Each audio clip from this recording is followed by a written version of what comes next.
see that America depends on that stranger,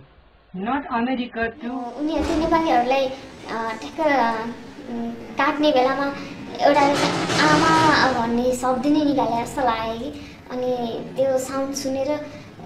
हुन्छ नि अब कस्तो होपलेस जस्तो फिलिङ्सहरु आयो कि अब हामी केही नै गर्न सक्दैन टाइपको अब कस्तो त्यतिखेर सत्तको वर्ल्ड नै स्टप भएको जस्तो कस्तो कस्तो फिलिङ्स भयो एकदम नरमाइलो फिलिङ्स भयो with them and America does not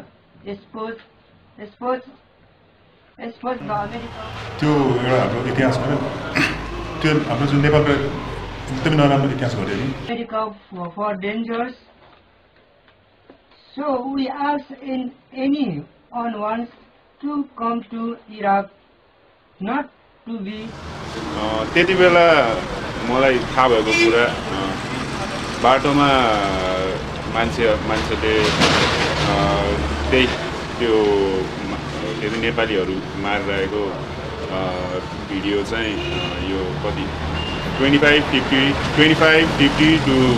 100 रुपैयाँमा बेचिरहेको थियो Cheated by this high salary because they are false and America is lying. मैले उनीहरुलाई बानेर ल्याएको अनि गन तर्साएर ल्याएको समय मात्र हेरे अनि त्यसपछि जुन उनीहरुको एक्टिभिटिज देखेपछि चाहिँ मैले हेर्न सकिन मैले चाहिँ साउन्ड मात्र सुनेर यसरी तल हेरेर बसे म चाहिँ खाटमा यसरी बसिरहेको थिएँ हेरेन अनि पछि उनीहरुको एक्टिभिटी सुरु भएपछि चाहिँ मेरो आँखा चाहिँ नि तल भुइँतिर हेर्न थाल्यो हैन अनि तर पनि मैले त्यो भिडियो नहेरेको भए पनि तर मेरो माइन्डमा उनीहरुले गर्न लागेको एक्टिभिटिज मैले पहिला नै देखिसके त्यो साउन्डले गरेर म कति माइन्ड डिस्टर्बेन्स भएर म ह्याङ भएको जस्तो भएर चाहिँ मलाई अहिलेसम्म पनि त्यो अब यस्तो भयो उस्तो भयो भन्ने कुराहरु सुन्यो भने पनि झसँग एकचोटि यस्तो भएको थियो भन्ने कुरा चाहिँ मलाई झट्ट याद आइहाल्छ क्या अनि त्यसले गर्दाखेरि चाहिँ नि मलाई चाहिँ त्यति बेलाको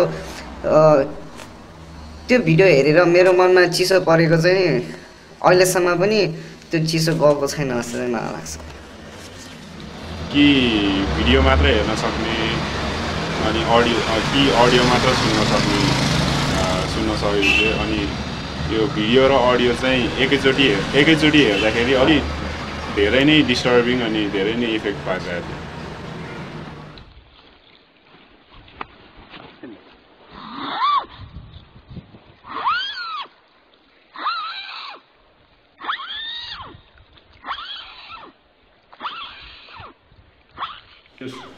अब 2-4 दिनपछिसम्म चाहिँ जस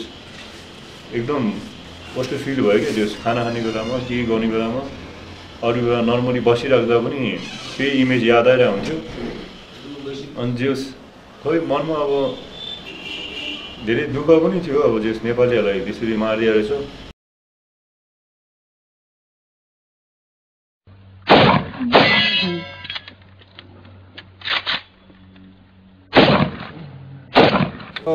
एक टाइममा चाहिँ के थियो अरे हाम्रै घरको पूजामा चाहिँ हाँसलाई चाहिँ चढाएको थियो अन्त उसको हाँसको घाँटी स्लिट गर्दा चाहिँ अनि जुन आवाज आउँछ नि त्यो सेम त्यो सास निक्लेको आवाज त्यही चाहिँ त्यो मान्छेको पनि आइरहेको थियो भिडियोमा सो त्यो चाहिँ मलाई अहिलेसम्म याद छ भिडियो कुरा गऱ्यो भने बाँकी चाहिँ खासै अब त्यति याद छैन भिडियोको बारेमा होइन यसो एकैचोटि रिकल गर्दा चाहिँ त्यो जुन त्यो सास फेरि त्यो चाहिँ particularly I guess it stayed with me यसो कुरा गर्दा चाहिँ अनि त्यो अब इनह्युमन नै हो अब हाँसलाई अब हाम्रो कल्चरमा पनि बलि चढाउनु त नेसेसरी छैन पूजा त यसै पनि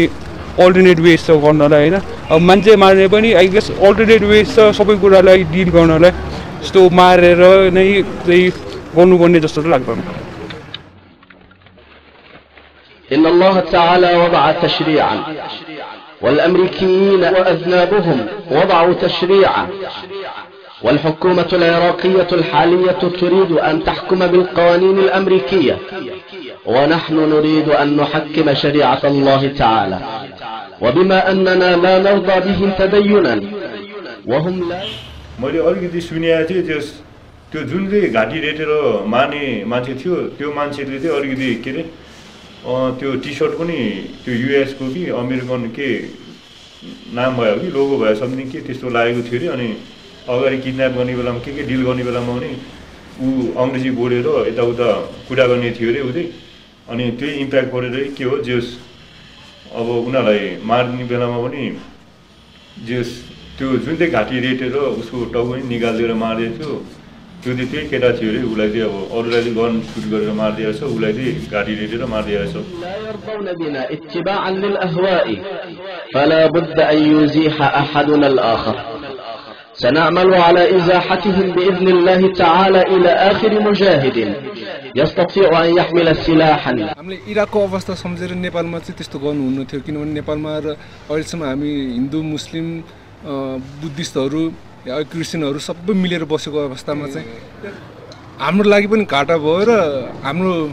समुदायमा जुन मिलेर बसेको अवस्थालाई पनि त्यसले बिगार्नलाई सहयोग पुर्याएको जस्तो लाग्यो मलाई चाहिँ जुन एउटा देशमा बाहिर इभेन्ट घट्यो नि त्यो त नेसनल इस्यु हुँदैन त्यसको बारेमा गभर्मेन्टले एउटा सानो प्रतिवेदन निकालेर होइन तिनीहरूको बारेमा के कसो त्यो के पनि जुन त्यो भन्नुपर्ने कुरा छ सानो सानो कुरा पनि त्यो बारेमा ल्याएको मलाई थाहा छैन कि त्यो चाहिँ नरमाइलो कुरा त्यो कुरा चाहिँ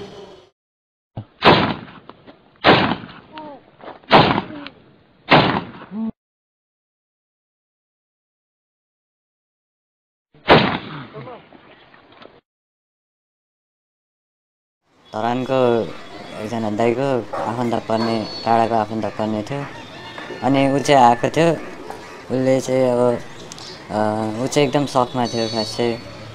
अनि उसले पछि बिस्तारै उसको कुराहरू खुलाउँदै जाँदाखेरि चाहिँ उसले के भन्यो भने त्यहाँनिर जतिसम्म मान्छेहरूलाई चाहिँ झुटो बोल्नु लगाएर अनिखेर आफ्नो कुराहरू केही व्यक्त गर्नु नदिएर होइन सबै झुटो बोल्नु मात्र लगाएर उनीहरूले चाहिँ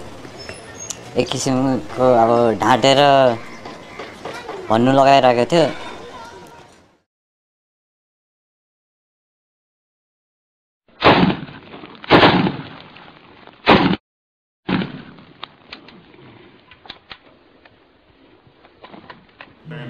तोडफोड गर्ने सुरुमा त ढुङ्गासँग हान्ने हो नि त्यसपछि त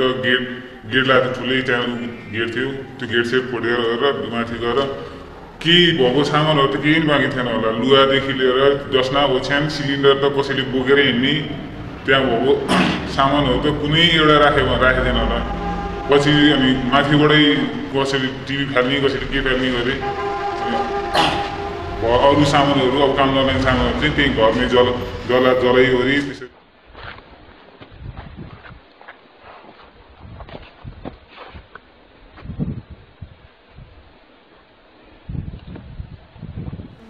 बाहिर निस्किन पनि सकिएन त्यो दिनदेखि बिहानदेखि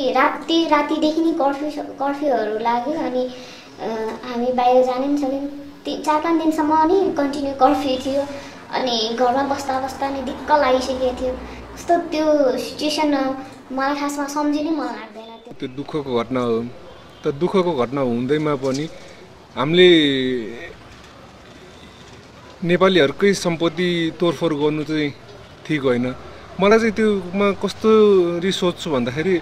मान्छेहरू त्यो घटनालाई भन्दाखेरि पनि नेपाल सरकारप्रति चाहिँ मान्छेले आक्रोश पोखेको जस्तो लाग्छ अब चाहिँ के ठुलै घटना हुन्छ कि त्यो देखायो अब चाहिँ ठुलै घटना केही हुन्छ कि यस्तो त्यो एकचोटि फिल पनि भएको छ मलाई तर ठिकै छ के गर्ने त होइन देशको स्थिति यस्तै छ के गर्न सक्दैन भनेर हामी आफ्नो बाटो लाग्यो